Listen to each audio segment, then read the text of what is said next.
en orden de llegada. Muy bien.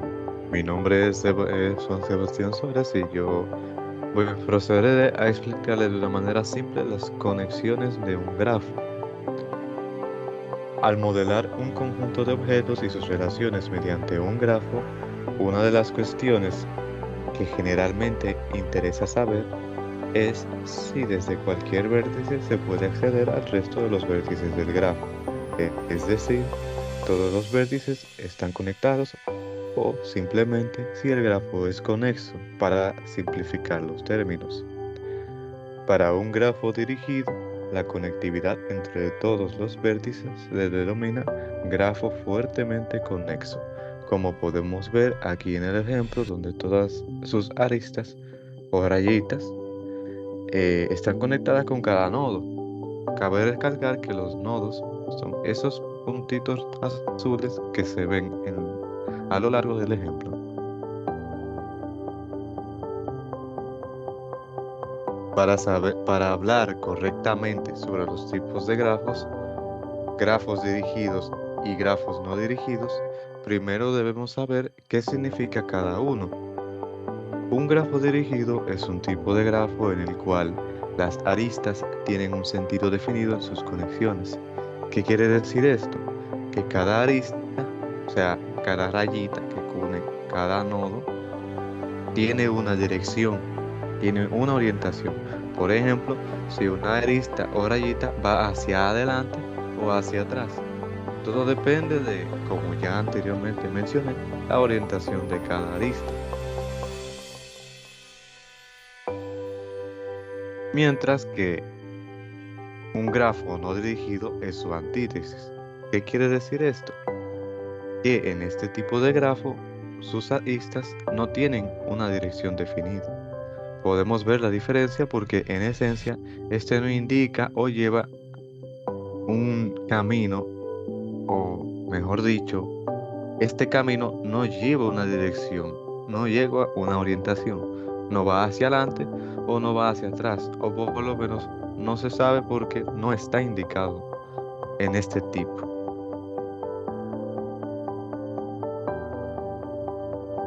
Ya que sabemos la diferencia entre aquellos tipos, pues podemos hablar de los componentes fuertemente conexos de un grafo. Un grafo dirigido fuertemente conexo es aquel en el cual existe un camino entre cualquier par de vértices del grafo. De no ser fuertemente conexo, se pueden determinar componentes fuertemente conexas de un grafo, como ya se puede observar en este ejemplo, donde en la estructura del grafo como tal se pueden apreciar diferentes tipos de conexiones mediante sus aristas. Tanto así que para la cantidad de nodos que se encuentran, pues existen una buena cantidad de aristas, las cuales unen cada nodo como tal. Y eso es básicamente como se podría apreciar un grafo fuertemente conexo, sin irse a rebuscar mucho a uno de estos grafos que fácilmente pueden confundir debido a las grandes cantidades de conexiones.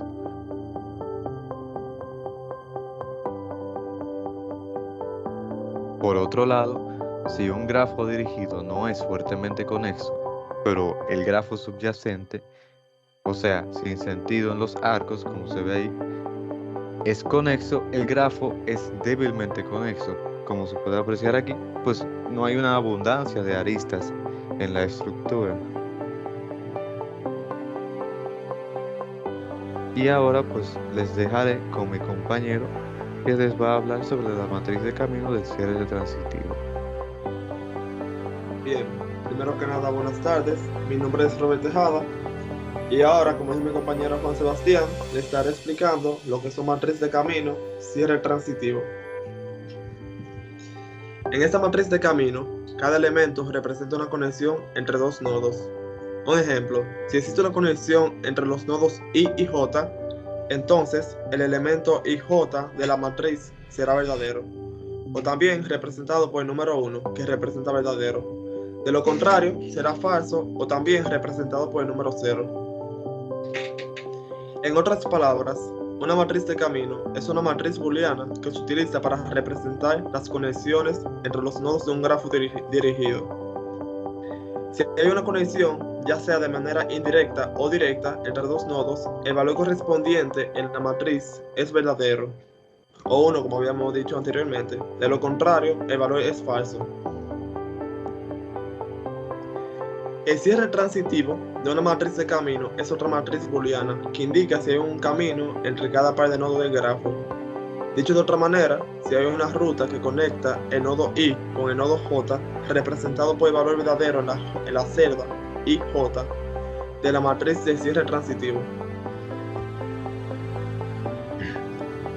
Para determinar si hay un camino entre dos nodos en un grafo, se puede utilizar el algoritmo de búsqueda de camino, como el algoritmo de búsqueda en profundidad o el algoritmo de búsqueda en anchura.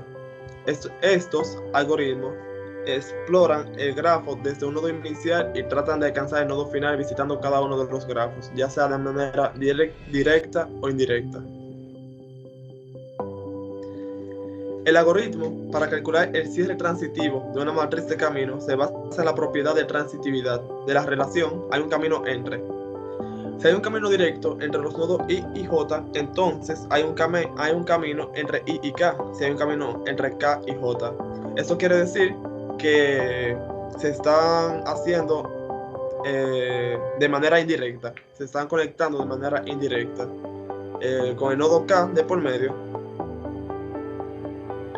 La propiedad de transitividad en ese contexto se refiere a la idea de que si hay un camino directo entre los nodos I y J, también hay un camino directo entre los nodos J y K, como había dicho anteriormente. Entonces hay un camino indirecto entre I y K que pasa por J. El algoritmo para calcular el cierre transitivo de una matriz de camino se basa precisamente en esa propiedad de transitividad. Para cada par de nodos I y J en el grafo se comprueba si hay un camino directo entre ellos. Si existe un camino directo, entonces se consideran todos los caminos indirectos posibles entre I y J a través de otros nodos de por medio y se agregan a la matriz de cierre transitivo. Ese proceso se repite para todos los pares de nodos en el grafo hasta que se hayan agregado todos los caminos posibles, ya sean directos o indirectos. La idea es que si existe un camino directo o indirecto entre dos nodos, el elemento es correspondiente en la matriz de camino será verdadero. De lo contrario, será falso. Un camino es directo cuando se conectan directamente entre sí los dos nodos. Es decir, existe una arista o camino que conecta ambos nodos. Y por otro lado, un camino es indirecto cuando conecta dos nodos a través de otros nodos intermedios. Es decir, se debe seguir una secuencia de caminos y nodos intermedios para llegar del nodo inicial al nodo final. Se debe verificar de ambas maneras para identificar si el elemento correspondiente de la matriz es verdadero. En caso de que no existe el enlace directo o indirecto, será falso. Ahora le dejaré con mi compañero Kisra, que le estará explicando el tema de ordenación topológica.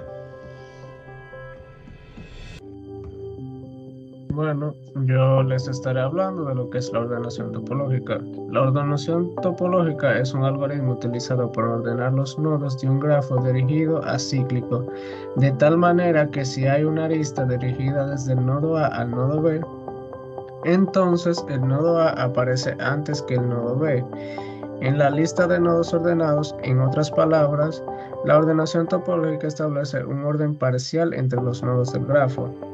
Este algoritmo ampliamente utilizado en la planificación de proyectos, la optimización de compiladores y la resolución de dependencias en sistemas de software y otras aplicaciones en las que es necesario establecer un orden parcial entre las tareas.